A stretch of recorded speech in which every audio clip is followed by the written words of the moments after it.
ঝড় আসলেই এই একটি দোয়া পড়ুন, আপনার কোনো ক্ষতি হবে না।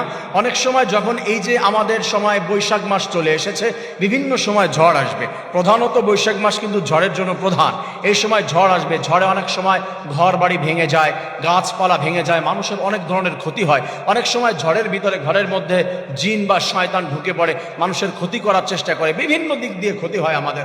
ঝড়ে ফসল ফলাদি যাদের আছে এইগুলো অনেক সময় ভেঙে যায়, নষ্ট হয়ে যায়। যদি একটি দোয়া আপনি ঝড়ের ভিতরে পড়তে পারেন, ইনশাআল্লাহ আল্লাহ তাআলার উপরে ভরসা করতে পারেন, আপনার কিঞ্চিত পরিমাণ কোনো ক্ষতি হবে না। আল্লাহ রাব্বুল আলামিন এই ঝড়টা আপনার জন্য মঙ্গল বানিয়ে দিবে, আপনার জন্য গজব দিবে না। সেই দোয়াটি আপনাদের সামনে আমি শেয়ার করছি। আল্লাহুম্মা ইন্নী আসআলুকা খায়রাহা ওয়া খায়রা মা ফিহা ওয়া খায়রা মা আরসিলাত বিহি ওয়া আউযু বিকা মিন শাররিহা ওয়া শাররি মা ফিহা ওয়া শাররা মা আরসিলাত বিহি। এই দোয়াটি যদিও দোয়াটি একটু লং, আপনারা একটু মুখস্থ করে নেওয়ার চেষ্টা করবেন, অথবা এই দোয়াটি আপনি যদি মুখস্থ করতে নাও পারেন, আমি যে দোয়াটি বলেছি এটা আপনি রেকর্ডিংও যদি যখন চালান একটু লাউডলি ঘরের ভিতরে আপনি, আর যদি কয়েকবার আপনি একটু যদি ফোনে বা হচ্ছে আপনার ল্যাপটপে যদি সাবটাইটেল আপনি চালু করে রাখেন, এইখানে লেখাটি উঠে যাবে, দেখে পড়তে পারেন বা শুনে মুখস্থ করতে পারেন, বা আপনি হচ্ছে অডিও চালাতে পারেন। এই দোয়াটি যদি আপনি আমল করতে পারেন মৌলিকভাবে, যে কোনোভাবে, ইনশাআল্লাহ ঝড়ের ভিতরে যে কোনো প্রকারের ক্ষতি, অনেক সময় জিন ভূত ঘরের ভিতরে প্রবেশ করে, ঝড়ের মধ্যে মানুষে ভয় পায় বা খারাপ কিছু দেখে, যে কোনো ধরনের ক্ষতি ইনশাআল্লাহ আপনার কিঞ্চিত পরিমাণ কোনো ক্ষতি হবে না। আপনি অনেক সময় দেখা যাচ্ছে আপনার বাড়ি থেকে, আপনার ঘর থেকে আপনি বের হয়ে যাচ্ছেন,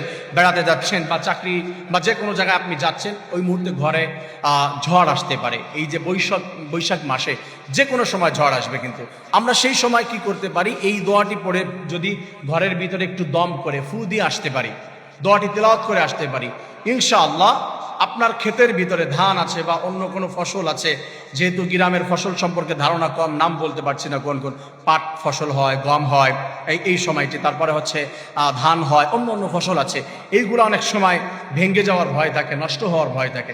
আপনি যদি ইনশাআল্লাহ ঝড়ের কারণে আপনি এই দোয়াটি পড়ে যদি সেখানে ফু দিয়ে দিতে পারেন, অথবা একটু মাটিতে বালুতে নিবেন বা ঘরের ভিতরে পানিতে আপনি ফু দিয়ে ছিটায় দিবেন, ইনশাআল্লাহ আল্লাহ তাআলা আপনার কোনো ক্ষতি করবে না। রব্বুল আলামিন এটার মাধ্যমে আপনাকে সেভ করে নেবে ইনশাআল্লাহুল আজিজ। আমার প্রিয় ভাই বোনেরা, মনে রাখবেন, ঝড় তুফান আপনি মনে করতে পারেন যেটা আল্লাহ কেন দেয়, এটা কিন্তু সবার জন্য গজব নাই, মাঝে মাঝে গজব। এই যে বৃষ্টি, মাঝে মাঝে রহমত, মাঝে মাঝে গজব। অতি বৃষ্টি, যে বৃষ্টিতে একবারে প্লাবিত হয়ে যাচ্ছে, ঘর বাড়ি ভেসে যাচ্ছে, ধুয়ে যাচ্ছে, এটা তো রহমত কিভাবে হয়?